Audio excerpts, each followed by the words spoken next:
the entrance to Churchill's war rooms and museum. I don't know what these large buildings are under which is the Churchill Museum and Cabinet War Rooms. Perhaps it's in my guidebook. Everything huge and impressive and ornate. Look at the statues up at the top there.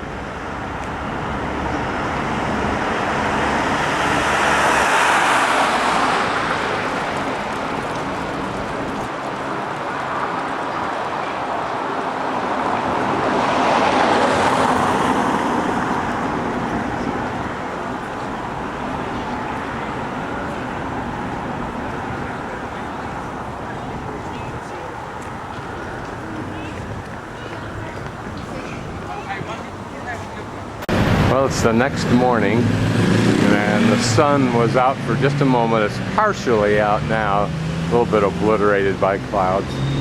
Soon to be perhaps out a little bit more, but I couldn't resist the temptation of standing in the warm sun, so I've just stopped here for a moment as an excuse. I'll video Parliament Square again. And I'm off to see Winston Churchill. En route up where the red sign is to the Winston Churchill Museum and War Rooms, I thought I'd show still one more megalithic London building.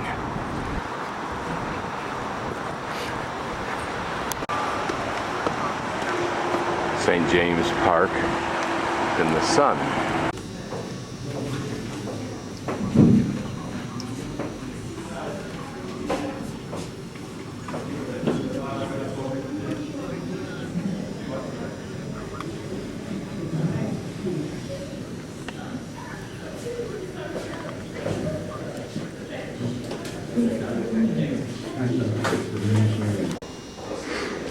This is the dock,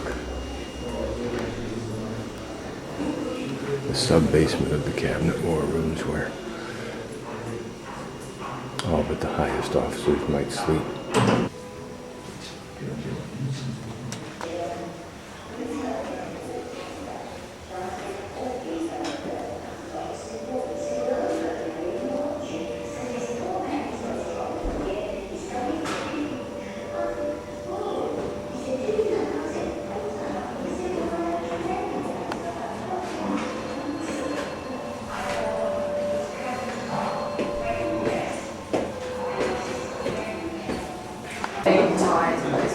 Yeah, exactly, yeah. I'm just giving you here. And where do you normally go? Oh, I always say different. This is the map room. This larger room, which is apparently the sleeping quarters for the three top numeraries. Clement Attlee, Lord Beaverbrook, and Anthony Eden.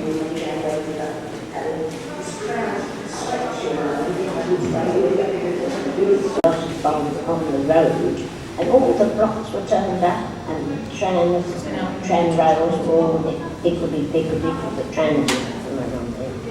That's that. So when you come out of the shop, thank God for a long time, he said, I want to get married. But the structure remains the same. Everything was pretty much left the same. Pretty classy for down here.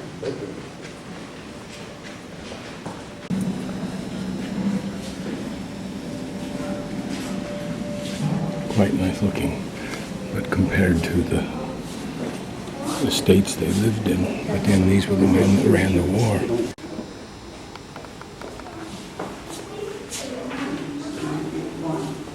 98.1 for this.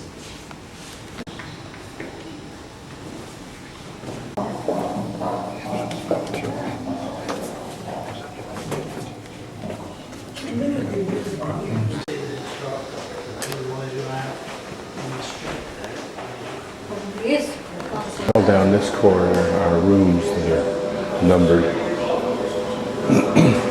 Presumably those were the numbers of the rooms during the war. This chronicles the slab that was built during the winter of 1944 and finished in 43. black area apparently defines that was designed to cover this with a completely bomb-proof protection.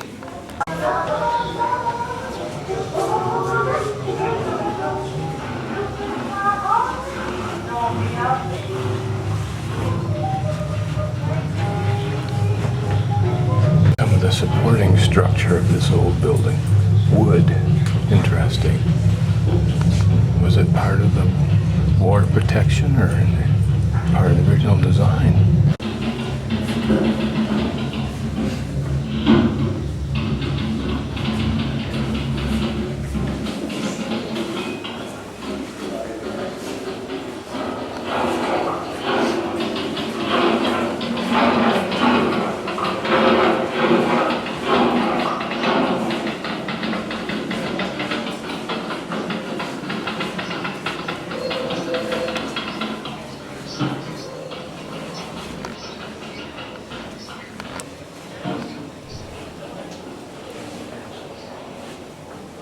Private secretary's office.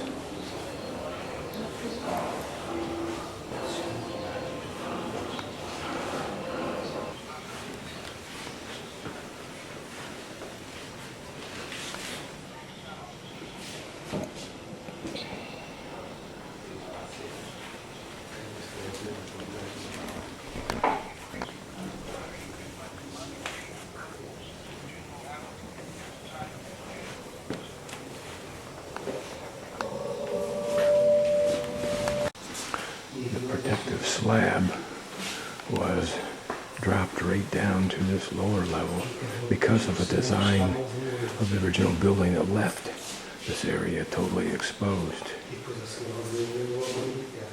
Further on is the heart of the cabinet rooms, map rooms, and the Prime Minister's office.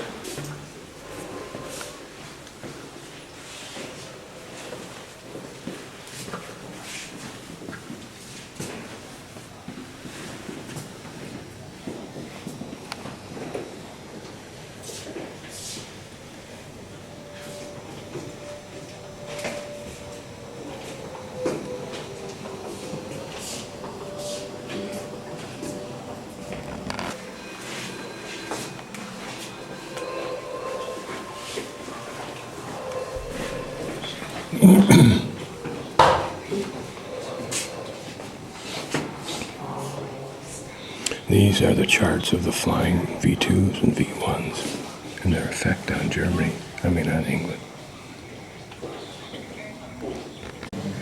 I didn't realize that the Germans had so many in that period of June 16th to July 20th. Almost 4,000 were launched. Fortunately, if that's fortunate, 1,000 less fell in the water in between, apparently. 1473 reached London.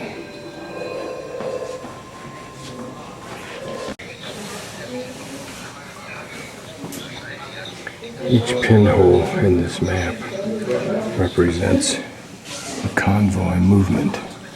And what looks from a distance, like from here, as a cloud, in fact, you'll see our individual pinholes. And as you can see, the main movement from the United States, its Land Peace program, over to England, and through Iceland and Scandinavia also. The telephones that are arrayed here of different colors were the means of communication between the major branches.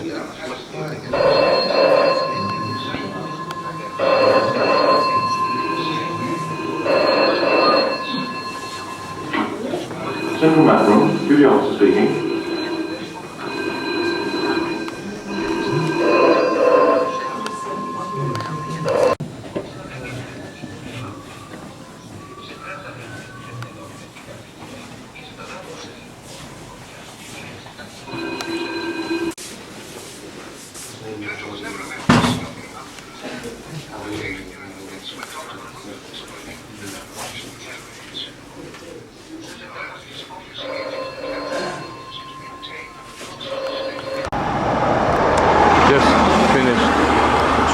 Museum.